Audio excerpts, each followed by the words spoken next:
তৃণমূল না করলে সে নাকি বাঙালি নয়। এই মন্তব্য কার জানেন?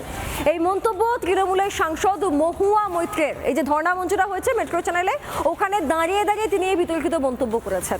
তার এই মন্তব্যে ইতিমধ্যে বিতর্কের ঝড়, রাজনৈতিক তরজা তুঙ্গে। সরব হয়েছে অনুরাগ ঠাকুর থেকে অর্জুন সিং। প্রত্যেক সে কিন্তু বাঙালি নয়, তার বাঙালিতে থাকারই অধিকার নেই। এ কি বলছেন কৃষ্ণনগরের সাংসদ? তৃণমূল না করলে, অর্থাৎ তাদের চুরি জুচ্চুরির সঙ্গ না দিলে বাঙালি হওয়া যাবে না। ঠিক কি বলেছেন মহুয়া মৈত্র, শুনুন।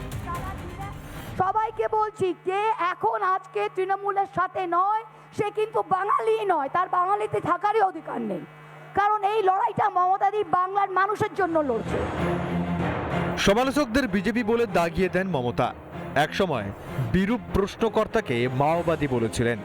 এবার এক ধাপ এগিয়ে তৃণমূল বিরোধীদের জাতিসত্তা নিয়ে তোপ দাগছেন। এর বিরুদ্ধে সরব বিজেপি।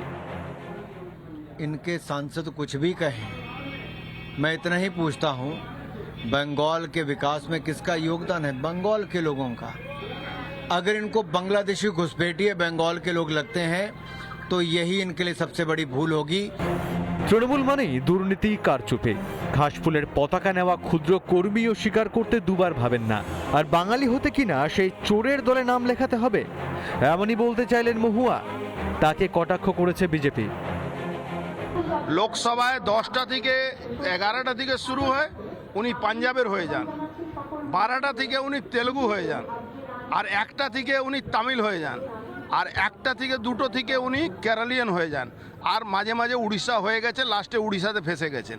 তো উনি এইসব কথা বলবেন, উনি ঠিক করবেন বাংলার বাঙালিকে। তাহলে বাংলার বাঙালিদের দুর্ভাগ্য কি এর মতন লোক এই কথাটা বলছে। মহুয়া মৈত্র বাংলায় জন্মাননি, বিয়ে করেছেন উড়িষ্যার ব্যক্তিকে।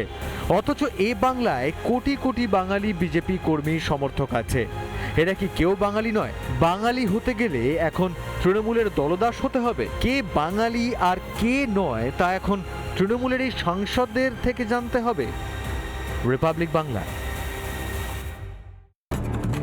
নানা ধরনের কন্টেন্ট দেখার জন্য লাইক করুন, শেয়ার করুন আমাদের ফেসবুক পেজ, সাবস্ক্রাইব করুন আমাদের ইউটিউব চ্যানেল।